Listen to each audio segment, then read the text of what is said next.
I was running between classes and I was late again. I was answering emails as I walked, completely unaware of my surroundings, while simultaneously trying to find the new classroom. Suddenly, I could not breathe anymore.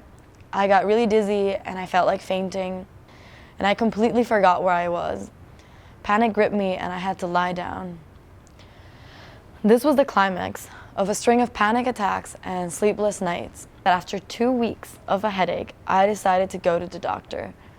I could not sleep nor work properly. The primary care provider noticed my state and she diagnosed me with generalized anxiety disorder. I relapsed last summer. I had weekly panic attacks and I never sought out help because I had no idea how. I was new to the DC area and had no clue how to even start looking.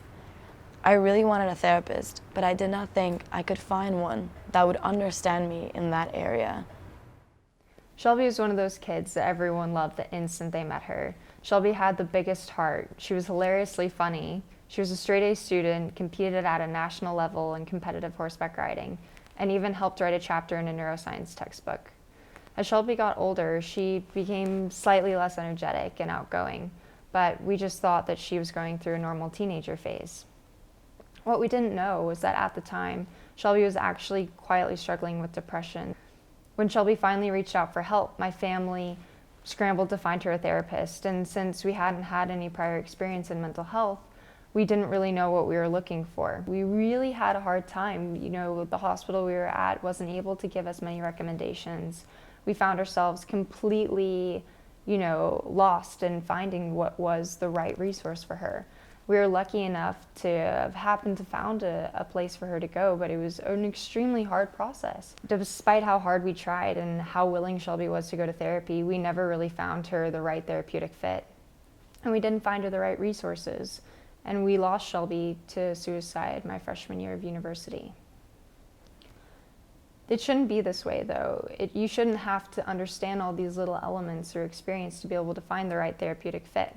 We want to help patients find the right resources for them and help their families support them and find them the right resources. Because by the time patients do reach out for help, they really need the right help right away. Adolescents who don't find the right therapist within the first few tries are often discouraged and don't pursue therapy. With a rising suicide rate, this is a problem our society cannot afford to have. By making the process of finding the right therapist easier, we hope that more people will seek therapy.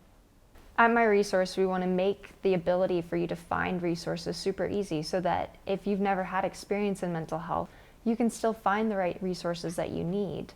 Even if you don't know what all those little elements are, we will take care of that for you so that you simply can just find the right resources when you need them the most. By selecting your conditions, payment method, and preferences, MiResource will help you identify the best resources for your individualized needs in your location.